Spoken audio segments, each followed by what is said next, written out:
L'insomnie, c'est quoi? Sais-tu que 37% des Français souffriraient de troubles du sommeil ou d'éveil? L'insomnie, quant à elle, toucherait 15 à 20% de la population française et 9% souffriraient d'une forme sévère. Mais l'insomnie, en gros, qu'est-ce que c'est? Qui est-ce que ça touche? Et quels sont les facteurs déclenchants? C'est le thème de la vidéo d'aujourd'hui. N'hésite pas à rester jusqu'à la fin, tu auras mes conseils naturels contre l'insomnie. Et n'hésite pas à t'abonner pour avoir plus de vidéos sur le domaine infirmier. À tout de suite.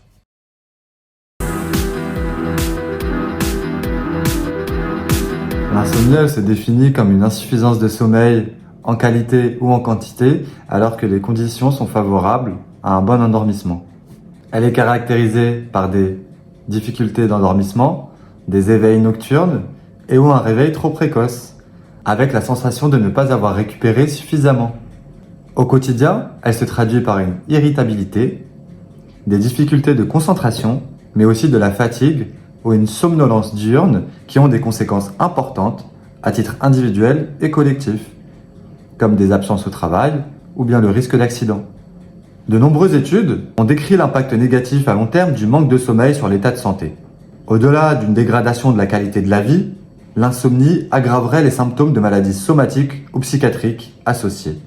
L'insomnie, elle va provoquer une qualité de la vie qui est dégradée avec de la fatigue, de la somnolence, de l'irritabilité et des difficultés de concentration. Elle va aggraver les maladies associées comme les douleurs, l'hypertension et la dépression. Elle va augmenter le risque d'accident. Fatigue, elle augmente le risque x8 d'accidents de la route et x4 les accidents au travail. Lorsque les insomnies surviennent plus de 3 fois par semaine pendant plus de 3 mois, on parle d'insomnie chronique. L'insomnie chronique découle de 3 facteurs. Les facteurs prédisposants, donc ça va être les facteurs génétiques, biologiques ou psychosociaux. Les facteurs précipitants, un événement familial, médical ou personnel. Et un facteur d'entretien, qui est un comportement inadapté ou des croyances erronées sur le sommeil. L'insomnie, ça touche qui? Comme on a vu en début de la vidéo, ça touche entre 15 à 20% de la population française. Sa fréquence serait supérieure chez les femmes et augmenterait avec l'âge. Les facteurs de risque supplémentaires d'insomnie sont être sans emploi, vivre seul ou souffrir d'une maladie chronique et souffrir de dépression. Les personnes souffrant de dépression auraient 7 à 10 fois plus de risques d'avoir des troubles du sommeil que les autres. L'insomnie chronique serait liée à un problème de régulation entre les mécanismes de veille et de sommeil.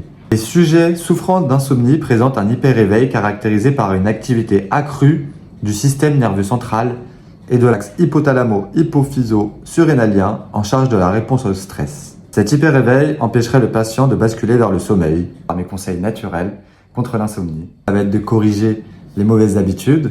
Donc si on a tendance à aller au lit tard, on va essayer d'y aller un peu plus tôt, d'éviter les écrans 1 heure avant d'aller se coucher et de prendre un repas 2 à 3 heures avant de dormir.